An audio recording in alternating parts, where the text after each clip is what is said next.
animals, Colleen Haskell. Jay promises not to be too beastly. Your local news is next. Voters in the Maple School District cast their votes for a new school. Some Duluth firefighters could be in hot water. And do crime victims really get their day in court? Your news starts now. The question in the community simply is, do we remodel or do we build new? Did residents in the Maple School District approve funding for a new high school tonight? Good evening, I'm Mark Mallory. And I'm Michelle Lee. Residents in the Maple School District have voted against funding a new high school. More than 1,500 voters cast their ballots against the $19 million bond that would have replaced the Northwestern High School. 955 residents voted in favor of the referendum. School leaders and a group called Citizens for Education and Community had asked voters to replace the 53-year-old school. They cited several problems with the current school, like asbestos, lack of space, poor power supply, and not being handicap accessible. The bond would also have meant a new bus garage, an administration building, and additional classrooms at the middle school. You can get the complete details of tonight's vote in Wednesday's edition of the Daily Telegram. Meantime, school funding in Minnesota is still up in the air. The deadline for the state legislature has come and gone, and still no progress on major tax and spending bills, including education. While Governor Ventura may be allowing a special session, he announced today there could be a price to pay. It couldn't have been much worse. The roof was leaking, the rebels were ranting. Do as the referee should throw the 4 people out and get 4 new ones. Let Pew and Day do it for a week. And the deadline was done gone, leaving lawmakers with nearly every major budget bill undone. The House stands adjourned until Tuesday, January 29, the year 2002, at 12 o'clock noon. Which is why Governor Ventura showed up for a public radio chat show today, back in the driver's seat. For it is he and only he that can call a special session. And the governor said today he's willing to do that for a price. First, he may call on lawmakers to guarantee a floor vote on his pet project, a one-house legislature. Is that accurate? Oh, yeah, I'm thinking about it. Yes, I certainly am. And second, the governor says any money above his appropriation for schools will have strings attached. If they're going to spend more money on K through 12 education, then I want certain accountability factors put in there, like making school districts have a balanced budget. That's something I'm not going to negotiate on. That's something I'm going to demand. A special session is expected to cost taxpayers $20,000 to $25,000 per day. Legislative leaders say with the proper preparation, they can get that session done in just 1 day. 2 Twin Ports healthcare facilities are planning to shut down later this year. Administrators at the Colonial Healthcare Facility and Southdale Healthcare Services in Superior announced the shutdowns today.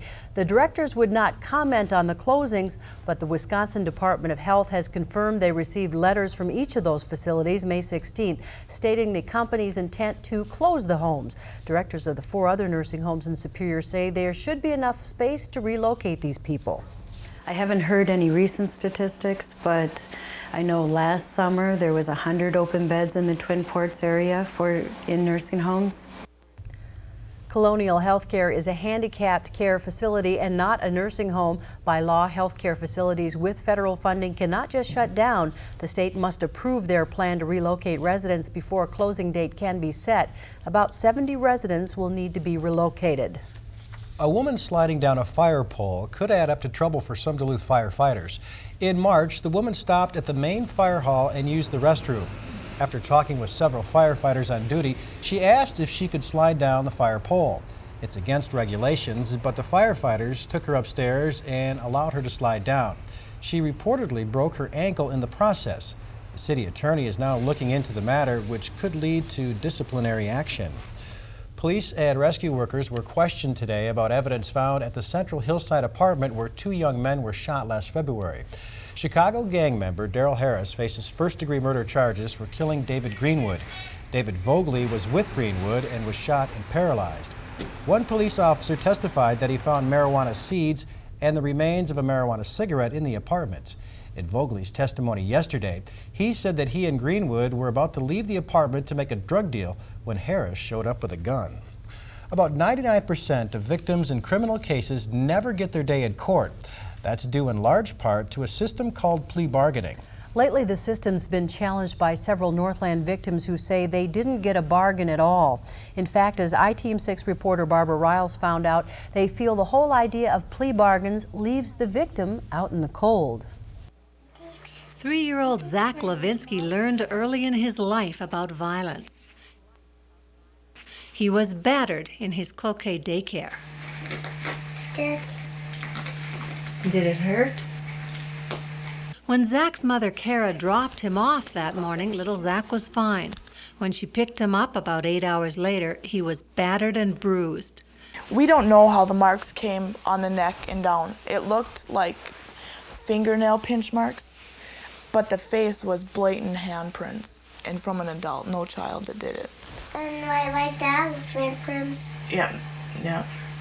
In the story about running into, Zach, did you run into somebody and bump your head? Yeah. And did you get bruises from bumping your head or from hands on your face? Hands on my face. Kara was brokenhearted and outraged. She went right to the police where she expected justice. I mean, he was defenseless. There was nothing he could have ever done to protect himself. The police took pictures and asked Zach what happened. The evidence seemed clear and overwhelming to Kara. She waited for her day in court, but it never came. The attorney pleaded down for her to 5th-degree assault. It was never mentioned, like I said, with a child involved with it. After a police investigation, the daycare provider was charged with malicious punishment of a child and could have received up to 5 years in prison and a $10,000 fine. But after plea bargaining, she ended up with 5th-degree assault, a misdemeanor which got her a fine of $80. She pleaded down so far that she got away with a lot to my child. It was child abuse. Kara was not part of any discussions. In fact, she didn't know what had happened until she got called to witness the sentencing. Chief Public Defender Fred Friedman says victims and their families are often not happy with the plea bargain system, and neither is he, but he says it has to work. We have no choice. If everybody who's entitled to a trial asked for a trial, the system would ground to a halt immediately. Friedman says the court system is already overburdened and plea bargains are critical to keep the system moving. The way a plea bargain works is a defense attorney will often go to the prosecutor to ask for a deal in exchange for a guilty plea. The negotiations generally revolve around lowering the charge and the length of sentence. The whole idea is to save the lawyers and the courts the time and expense of trials. You can only try so many cases a year, so we're constantly looking for ways of resolving cases without trials. While it may be a bargain, many victims say they're the ones paying the price. Barbara Riles, News 6. Plea bargains are struck behind closed doors in someone's office. Only after the deal is done does the victim find out what happened. Recently, in some high-profile Northland cases, victims have taken their pleas public. Tomorrow, Barbara will look at how well it's worked. The Ford Motor Company has announced it will spend $2 billion in a recall of nearly 13 million Firestone tires over the next 9 months. In a statement today, Ford announced the Firestone Wilderness AT tires failed at 3 times the industry rate. Today's announcement comes one day after Firestone announced it was ending its 100-year partnership with Ford, citing safety concerns with the design of the Explorer. Minnesota's new lifetime hunting and fishing licenses are a big hit with hunters and anglers across the state. According to the Minnesota Department of Natural Resources, almost 900 licenses have been sold since they were introduced 10 weeks ago. Money collected from the sales will be used for fish and wildlife habitat work. For more information or an application, contact the DNR at 1-888-MINN-DNR. Well, George is out in the garden now. George, some of those outdoor activities may have to be put on hold for a few days, right? They sure are, Michelle. We're going to be undergoing, if not a siege, at least a very long stretch of on and off showery weather. Down here, it's raining, but there are places inland where it is snowing. And temperature here is 42 degrees. That's Well, I mean, it's the end of May. It's not that bad, though. Again, up in Hibbing, it's 34 degrees, and they have seen some mixed rain and snow around the region. And that's going to continue tonight as the system continues to rotate on through. The good news is the ground is very warm underneath, so any snow that we get isn't going to last very long. And the sun is very powerful during the day, so it'll go right through the clouds. And if you happen to have some white smudges on your yard, they'll quickly go away during the morning hours. It's disheartening. However, there's a silver lining to this cloud. It's the old action and reaction. So as cold as it is now, that must mean that warmer temperatures are on the way down the pike. We'll talk about the prospects for that when I come back in a few minutes. Sounds good. Thank you, George. Coming up on News 6 at 10, the Health Watch. Find out if going online is sound advice for your medical health. The Twins may need a helping hand against baseball's best team. And is the moss greener in a different sport for the Vikings' top player? Find out later on News 6 at 10. Keeping you in touch with today's news with Michelle Lee, Mark Mallory, meteorologist George Kessler, Tom Hansen Sports, and special reports from Barbara Riles. You're watching News 6 at 10. Third Rock's John Lithgow tonight. You're in touch with News 6. More and more people are using the internet to do research about their health, but how reliable are medical websites? A study by the Rand Institution in California finds not very. And it has some tips for the millions of Americans who log on looking for medical help. Brooke Hart has more. Mary Coleman Ragsdale learned in September she had breast cancer, and like 100 million Americans last year looking for medical help, logged on. Went to the internet right away. It's kind of hard to strike the right balance between getting the information that you need to make good treatment decisions and not getting too much information. How good is medical information online? A study commissioned by the California Healthcare Foundation found most English and Spanish language websites are incomplete, failing to answer even basic questions about 4 all too common conditions. On breast cancer, fewer than 2/3 of sites found to be reliable. This one, Oncolink.com, was among the best. On childhood asthma, sites gave contradictory advice. On one site, with respect to childhood asthma, it said that inhaled steroids stunted growth, but yet on another site it said that inhaled steroids did not stunt growth. Similar information gaps on obesity and depression, and researchers conclude other medical conditions too. If a consumer would rely solely on the information that they found on a single health website, that could have significant consequences. The study advises web surfers to look for current information from a named medical source and recommends taking time to make the most of what the internet provides. It's really a nice tool to have available. You just got to be a little targeted about how you do it. And the study recommends discussing any information learned online with a doctor. The study identifies another problem. Most medical websites are written at a 12th grade reading level, while nearly half of adults in the U.S. read at an 8th grade level or below. Brooke Hart, NBC News, Washington. A 24-page summary of the study with recommendations will be available at the California Healthcare Foundation's website. You can find that site by going to News 6 online and clicking on our webpage. Is there a cure in store for the Northland's weather? George is in next with his 6-day forecast.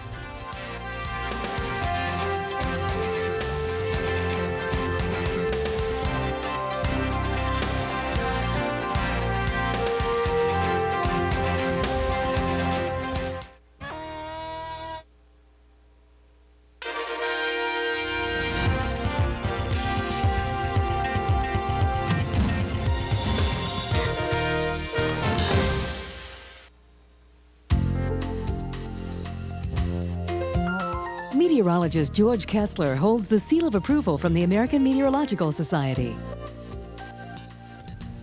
Well, you had your jacket on during first weather. I Isn't did. that something? Yes. Well, part of the deal there. And You're shocked as about everybody else, aren't you? I am. Yeah. Well, nothing about the weather around here surprises me anymore. Right. At least when it comes to cold feet. But what happens, and I'll share this with you, as we look at this gorgeous tree brought to us by photojournalist Wendy Doyle. Budding trees around the crab apples are really starting to bud up. Here's the thing. Out there, it's 3 stories from the roof, and water collects and drops off the aluminum roofing. Oh. And so it's the size, I promise you, of the head of a large cow, and it hits you right on top of the head. So that's why you put on a coat out there, otherwise you get soaked. I have these gorgeous views, and that's actually blossom, not snow. Although if you lived up north today, you had snow on the trees as well. It does make it dangerous. If we got any sort of accumulating snow, serious snowfall, and I'm not expecting that, when you have leaves on the trees, it can wreak havoc. Of course, you have blossoms on there, you'd lose those too. Here I go, underneath. You see, right on top of the head. It never fails. Anyway, look at these readings. 36 degrees at the airport. Gee, it's a charming 41 at the harbor and 42 right here at KBJR, and the water that just ran down the back of my neck felt every bit of 42 degrees. Hibbing at 34 though. See, spots like that up north where you're going to see that mix with or even change over to snow. Airport too. Proctor, Hermantown, Cloquet, Esco can't rule out having some wet snow mixed in there or maybe even changing all the way over. As I've mentioned about a dozen times, the ground is warm. And any snow that sticks will just be up on the tufts of grass. If it was in contact with the ground itself, it would melt in a hurry. So we'll have tuft snow, maybe rooftop snow, but that should be about it. Dew point 35, not much wind now out of the northwest. Pressure is rising, strangely enough, because there's such a big storm in the neighborhood, but there's something funny going on there. It's just because the exact center of the storm is now slightly down to our south. That's the only reason why it's rising. It's not like it's leaving town for any period of time. 38 in Hayward, there's that 34 in Hibbing, 36 in Rapids. A little warmer to the north. And again, I know that seems peculiar, but wait till I show you what's going on in the wonderful world of temperatures. This storm is so large, it's so wrapped up that basically it's in the storm equivalent of a lazy boy. And got over here, rotate, rotate, rotate. The only area is on the back side of that storm where you get this little crescent of cold that's forming. See that? Right there. And that's the only place where you're going to find it. Well, as that moves on down to the south, notice that there's some warmer air sandwiched in there, and that's what they're seeing up around International Falls and Fort Francis over toward Thunder Bay. This is what we're expecting the storm to do over the next day. That just crossed over top of us, and now it's going to go slinking down to the Austin area, perhaps fill up on some tasty Spam, and then start to bounce around and head back. We're not going to be able to get rid of the storm. It is like an unwelcome house guest. There, watch this. That's the heart of it, right over our region. But look what it does. It reaches into the Gulf of Mexico and it hauls up. It is hauling up tropical moisture to northern Manitoba, and then it brings it around the far side. That's also where the warmer temperatures come from. Gulf of Mexico, it's a long route, but it makes it all the way. Fascinating storm. It's been interesting to follow. I will say that, although not a lot of fun for those folks who did see the snow today up north. Snow tracker's not really calibrated for this time of year. It's not able to look for snow because it really isn't supposed to, but it is out there. We do see some heavier showers right up there in Lake County toward Two Harbors, and some more sneaking in through Carlton and southern St. Louis. It's not the be-all, end-all rain of the world, but it is vaguely offensive. For tomorrow, that storm, as I mentioned, the heart of it moving on down to southern Minnesota. Still, with all that moisture up in Manitoba and Ontario, we are not going to be able to get away from it, at least for the time being. For tonight, showers out there, a few areas getting even lower than these numbers. But if you averaged it out, middle to perhaps high 30s with showers of snow and showers of rain. Then for tomorrow, looks like it's going to be all rain. It will have expended most of its cool air. Winds will flip into the east and the northeast. Temperatures holding right around the 50-degree mark. Some areas, if it's persistently cloudy, will be even cooler than that. 6-day forecast, once that system waddles back into the region, it will trigger more off again on again showers right on through the end of the week. I'm not expecting the big warm up yet. Give it about 7 or 8 days though, and we'll be whistling a different tune. Well, let's hope so. Thank you, George. Well, still to come on News 6 at 10, the Vikings may have a two-sport star in their hands as Randy Moss takes a shot at pro hoops. And two of baseball's top teams faced off at the Dome tonight. Townsend next with sports.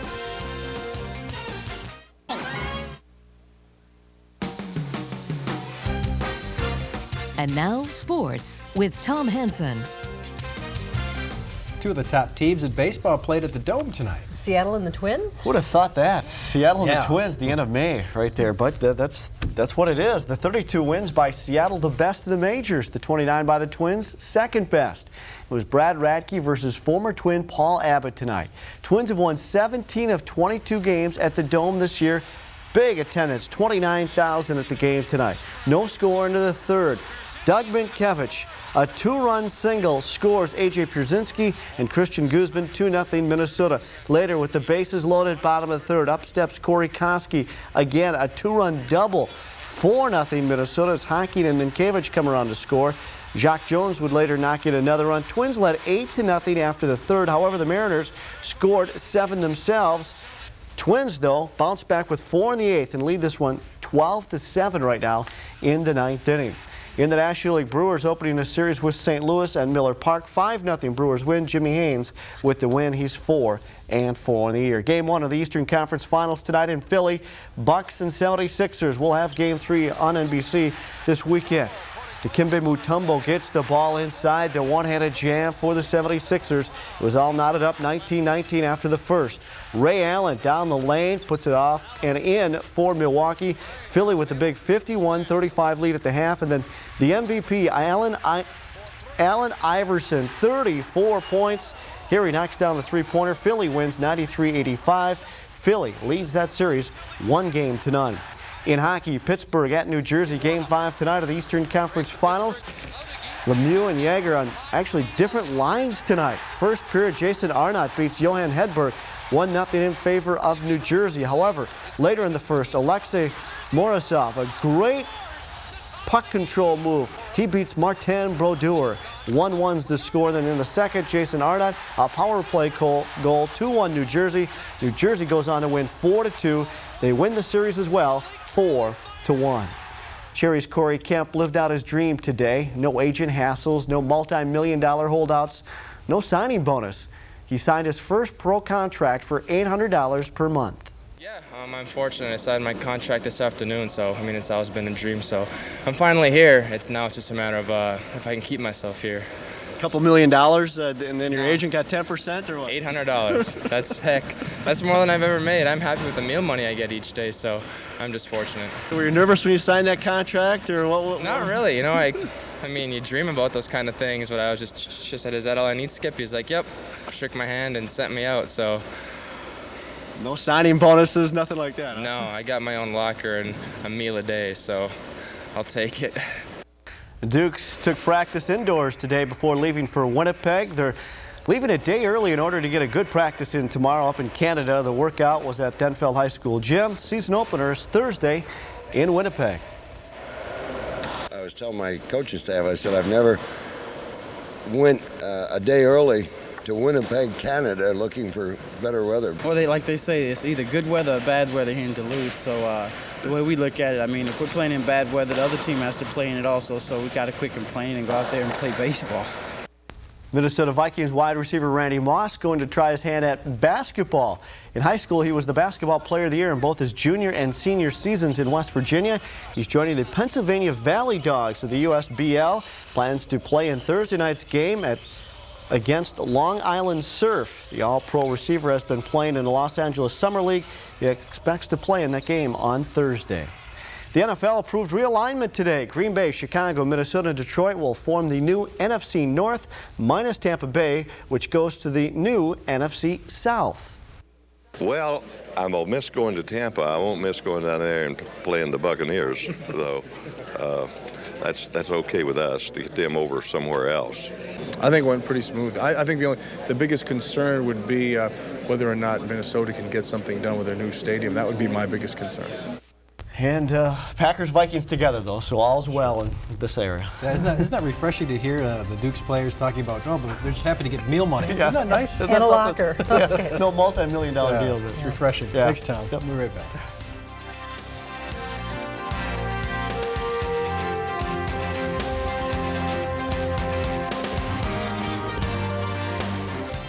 Questix.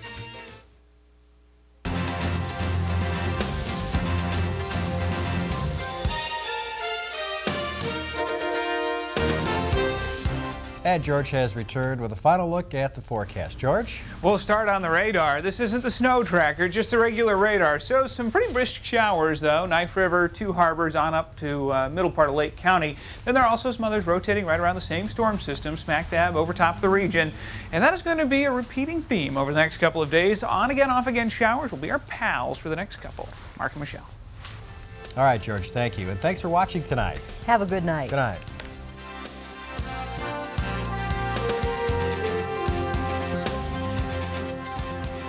Men's wardrobe provided by Mainstream Fashion for Men at mainstreamformen.com. Weather Garden designed by Peterson's Gardens and Landscapes.